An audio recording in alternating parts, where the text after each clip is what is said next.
on many UL standard revisions and is proficient in various national and international cable standards. Dmitriy is currently UL's program lead for European Construction Product Regulations, or CPR, as you know, for cables. Chatting to him earlier, obviously, he's actually based in the States. So please welcome him to the stage.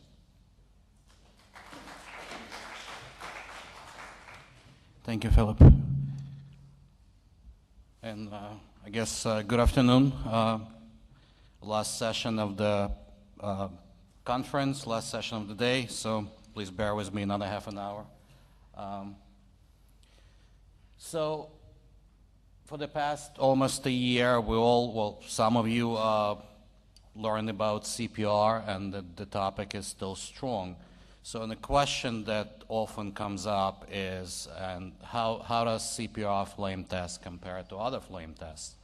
And I think we're talking during networking sessions, there is dozens and dozens of flame tests. I mean, I can probably ask any one of you, and you can just, off the top of your head, can give me 20 different flame test standards that are used in wiring cable. So what do they all mean? How do they all compare? So that's the topic of my presentation. This is actually part one, what's hopefully is going to be a two-part. Second part I'm planning to present at the IWCS conference in October. So second part will be more data supported. Just briefly, what I'll be talking about is CPR overview. What are the challenges of CPR, the main flame test under CPR, which is EN 50399, and then common flame test that we all know, UL 1666, FT4/IEEE 1202, and the IEC series of tests. And then how do they all compare, and what can you do as a cable manufacturer? Because I think yesterday we talked about, you cannot be in every possible market. You would rather concentrate on a single design. So how can you satisfy all the requirements with one cable design, if it's at all possible?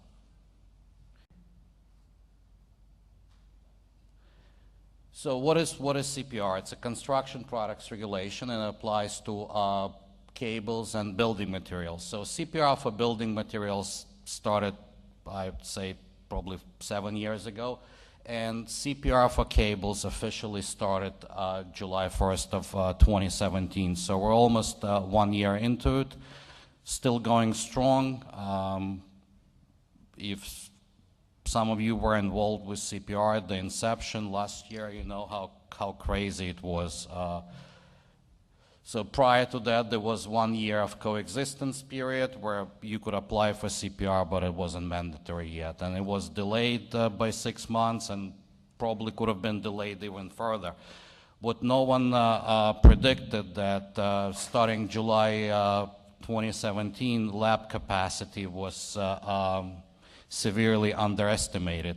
So the amount of cables submitted for testing was probably triple the amount that was estimated. So every notified body, every lab that was capable of conducting CPR tests was extremely busy. And you as a cable manufacturers, you probably were calling your labs and getting a busy signal, unfortunately.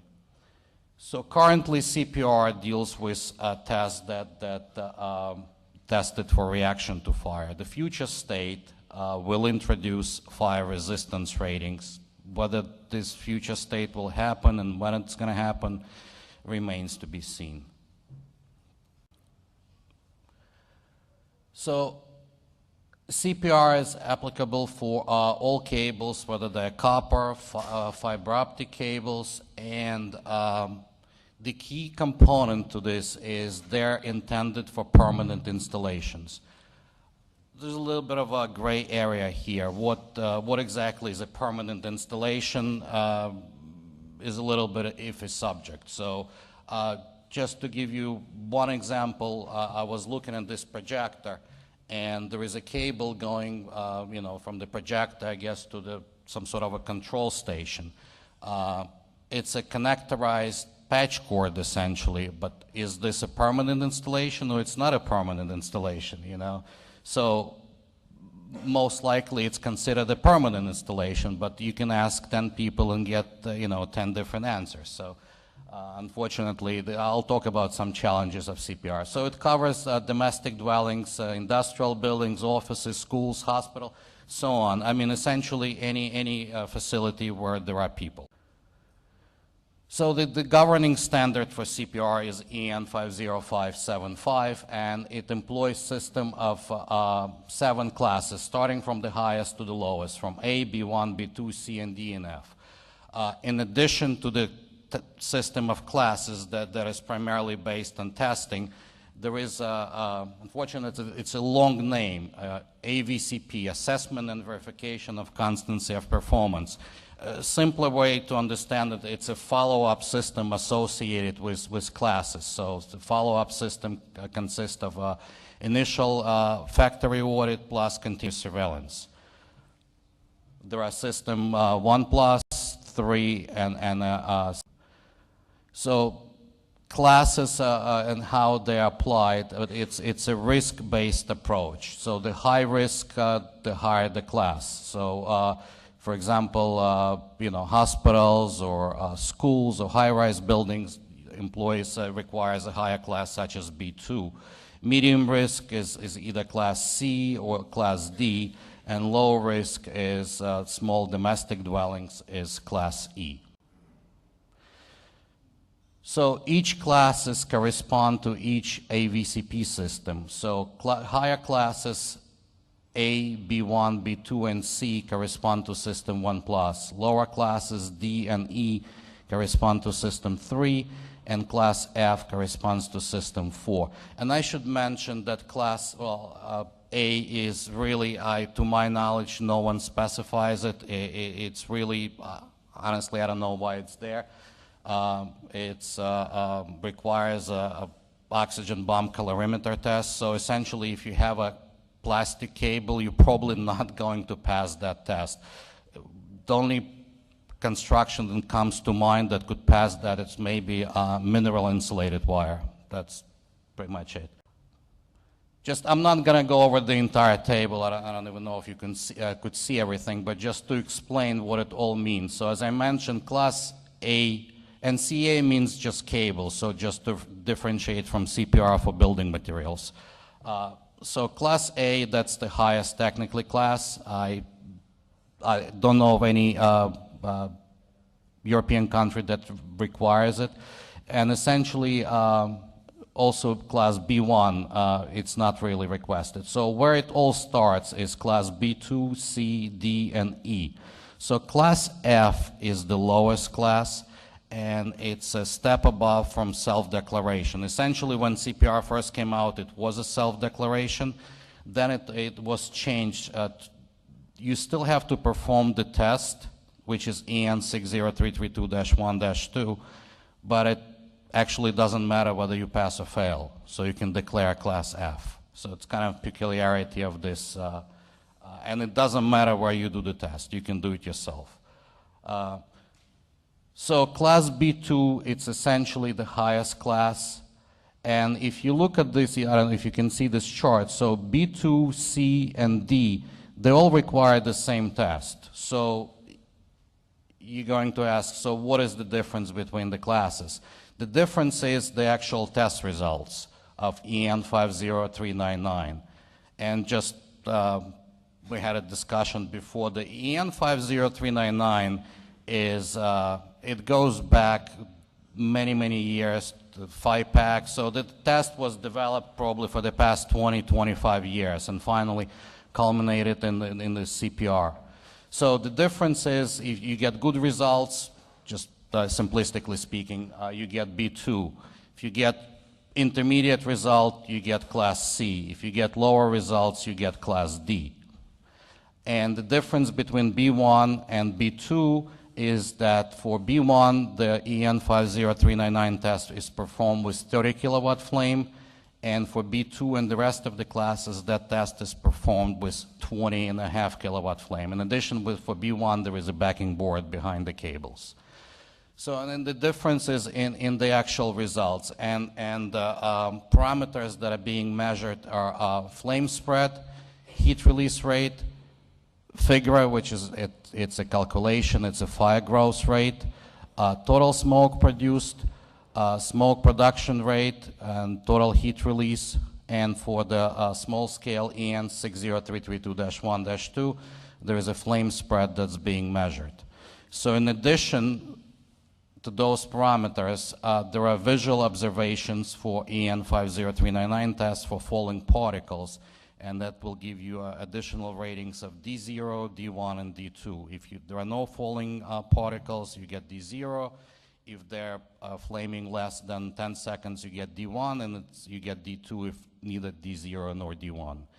So in addition to those required tests, there are optional tests that are pretty much requested 80% of the time, which is the smoke density test, EN 61034-2, and pH and conductivity test, which is EN 60754-2. So the pH and conductivity test, while indirectly gives you some sort of a confidence that the cable you're using is halogen-free. Does not tell you the amount of halogen or the level of halogen, but you know, to a certain extent, it proves that it's not a PVC cable. It's a big undertaking to go from system 3 to system 1+. So while you can achieve higher classes based on the test results, as a cable manufacturer, you'll have to decide whether or not you want to move from system 3 to system 1+.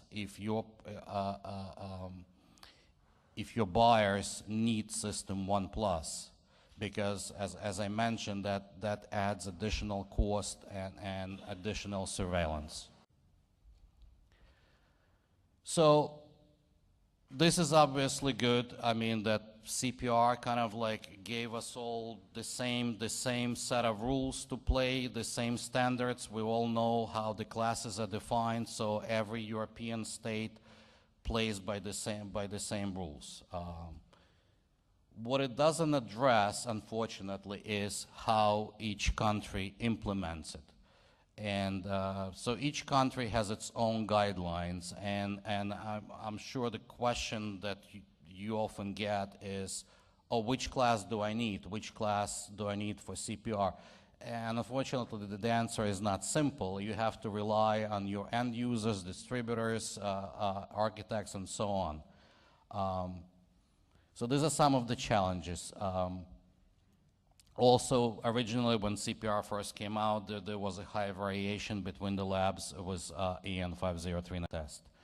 So this is just one example published by Zwein in Germany. This is guidelines for Germany that for each application, they tell you which class you need. And you can see for like a small residential building, it's the lower class ECA. And then let's say you go to a restaurant, you move up in class, it's class C. And then hospital where people don't have easy means of getting out, it's even higher class B2. Now, this is for Germany. If you, let's say, for example, if you go to UK, those applications could be slightly different, or France or any country. So there are slight differences. So I mean, I think one approach is you just go for the highest class you can afford. That's one approach. So as I mentioned, this was from a presentation by BASIC from 2016 IWCS. This is the original round robin between, I think, about 13 notified bodies, and this is a heat release rate for EN 50399. So as you can see, it ranges from 40-something to about 8. So there was a huge discrepancy. There are currently several round-robin tests in place. The latest official one yielded much better correlation. So we're moving towards much better correlation between all the labs. This is a paper published by Corning at 2017 IWCS, where the Corning scientists, she investigated, tested close to 100 cables, and I think these are 5 different labs, including Corning. and you could see that the results range from C, B2, and if you apply safety margins, that's another concept of CPR, which kind of outside of this discussion. So the classes range from D, C, and B2. So the difference is like 3 classes within 5 labs. So the differences still exist, and there are certain factors that affect the test, the EN 50399. So there are what I would call environmental factors, such as relative humidity, pressure, and so on. Then the test setup itself, where the test allows for certain variations of inlet supply, burner, and so on. And the last one that is currently being investigated, that's really a factor for smaller cables, is how the cables are secured to the tray with wire ties. If you make the wire ties tighter, you introduce point of failure, especially on smaller cables. If you make them looser, obviously that's not going to be a point of failure. But how do you define tight or loose, where you manually tie those wire ties? So that's another topic to investigate it right now. So just this is, I think I talked about. So the EN 50399 test has a 70,000 BTU, and we measure all those parameters. And the total test time is. This is just schematic setup. The cable is positioned on the ladder in the back of the chamber, and there are flame light at the bottom. So this is the actual flame chamber at UL. Just play the burn video. Just briefly show you. I was hoping I will be the only one with a video, but someone beat me to it. And there are different loading levels based on the cable diameter, whether there is a spacing between them. If cables are smaller than 5 millimeters, they're placed in bundles. So let's see what are the other commonly used flame tests and how we can all tie it together if possible. I mean, the ideal way would be to have one standard to cover all, all the world globally, but probably not in our lifetime. It's not going to happen. So the best we can do is to see how all these flame tests compare to each other, and if there is any correlation, and we can tell with a certain degree of, if we pass one flame test, are we going to pass any other flame test. So this is one of the common flame tests in North America. It's a UL 1666 riser flame test. It's for cables installed in riser shafts, so it's a vertical flame test. The chamber is probably 2 stories high. It's probably the highest BTU flame test that I know personally. It's 530,000 BTU flame. So it's a propane 30-minute flame test. Another flame test is a vertical flame test. There are 2 variations of it, the UL method and FT4 triple leaf flame method. It's a 70,000 BTU flame test, so it's the same BTU as CPR flame test. So that's one common thing they have. Just a little difference between FT4 and the vertical and the UL method. FT4 flame is a 20-degree angle and it's a little bit lower, so FT4 is considered a little more severe method. So, and then another one is what I call the IEC 60332-3 series of tests. They are 21, 22, 23, 24, and 25. Also, they refer to as categories. So 24 is a category C, and this is a very common test. It's based on the letter loading is based on the non-metallic volume. This particular one is 1.5 liter per meter non-metallic volume. So this test is exactly the same as the CPR EN 50399. It uses the same chamber, it uses the same burner. It just, the loading is completely different and the parameters being measured. So let's see, what I try to do here is to show how, you know, the differences and similarities. So all four tests that I mentioned, and I picked like a common Cat6 cable that is approximately 7 millimeters in diameter. So the cable length that's required for each length in the ladder is different. 3.5 meters versus 5.3 meters versus 2.4 and 3.5, because these two are the same. So the number of lengths in the tray is different. 21, 43, 10 bundles of 3 cables each, that's 30 lengths. And the IEC test, that's 69 lengths in 2 layers, and also the spacing is different. So you can say, well, this is drastically different. It is. But what we're seeing, there is some sort of a curve in those tests. So, you know, and this is what I'm trying to investigate with the data points that we have. So what it tells us that if you get certain results, let's say for FT4 flame test, let's say maybe your damage is less than 80 centimeters, then, you know, perhaps you can tell, you know, that you are confidently can get a class C for the EN 50399, or if you're below 6 feet for UL 1666, you can get a certain class for CPR. So that'll be my part 2 of this paper.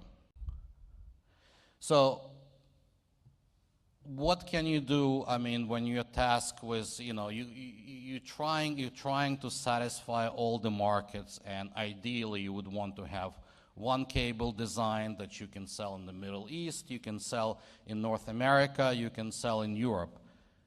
Is it possible? Well, sometimes it's possible, sometimes it's not. In this case of more data cables, CPR cables, what we're seeing that it is possible. There are differences, I mean, historical differences, how we view flammability in different parts of the world. I mean, Europe historically was, you know, their focus of attention is smoke production and toxicity. North America is flame propagation. So it's kind of, you make it more flame retardant, you introduce the flame retardants into your materials, it becomes more smoky and toxic, and vice versa. So you have to play that kind of be somewhere in the middle to satisfy both markets. There are no halogen-free regulations in North America, whereas Europe, as we know, primarily halogen-free. So, I mean, you can have a PVC cable. You can, I mean, really make like a high, you know, highly flame retardant PVC and pass CPR, but you will fail acidity. This is, I think I'm out of time anyway, pretty much. But that's my last slide for today. Thank you.